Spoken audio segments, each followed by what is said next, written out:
De l'actualité, c'est cette polémique qui concerne ce monstre sacré du cinéma et qui divise toujours. Gérard Depardieu qui est toujours au cœur d'une polémique après la diffusion d'un complément d'enquête sur France 2.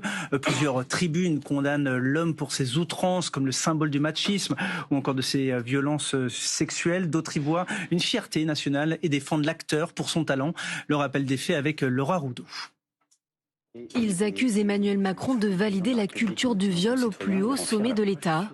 L'association de défense des victimes de violences sexuelles, MeToo Média, dénonce dans une tribune ce mercredi la position du chef de l'État en faveur de l'acteur populaire, mais au détriment de victimes inconnues. On a considéré que le chef de l'État sortait de son rôle. On a considéré que s'il voulait soutenir Depardieu, il pouvait le faire au travers de son talent.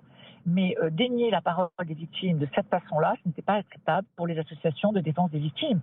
Pour MeToo Média, c'est avant tout une affaire de pouvoir. Les puissants soutiennent les puissants, en quelque part, et minimisent la parole des femmes qui, elles, sont nettement moins puissantes sur les plateaux de cinéma ou de télé quand elles occupent des postes de maquilleuses, de coiffeuses, d'habilleuses ou de second rôle. Hier, 56 artistes signaient une autre tribune, cette fois-ci dans le Figaro. La défense médiatique du comédien s'organise. À l'origine du texte pro Depardieu, Yanis Eziaïdi, acteur et éditorialiste pour le magazine d'extrême droite Causeur. La justice, c'est la justice. Nous, en tant qu'artistes, ce qui nous intéresse, c'est l'art. Gérard Depardieu fait partie de l'histoire du patrimoine français. Il a laissé une trace qui était indélébile, donc quoi que vous fassiez, vous n'arriverez pas à l'effacer. Et nous ne voulons pas l'effacer et nous ne voulons pas nous passer de lui. Il est indispensable à l'histoire artistique de notre pays.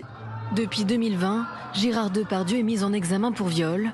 13 autres femmes l'accusent de violences sexuelles commises entre 2004 et 2022.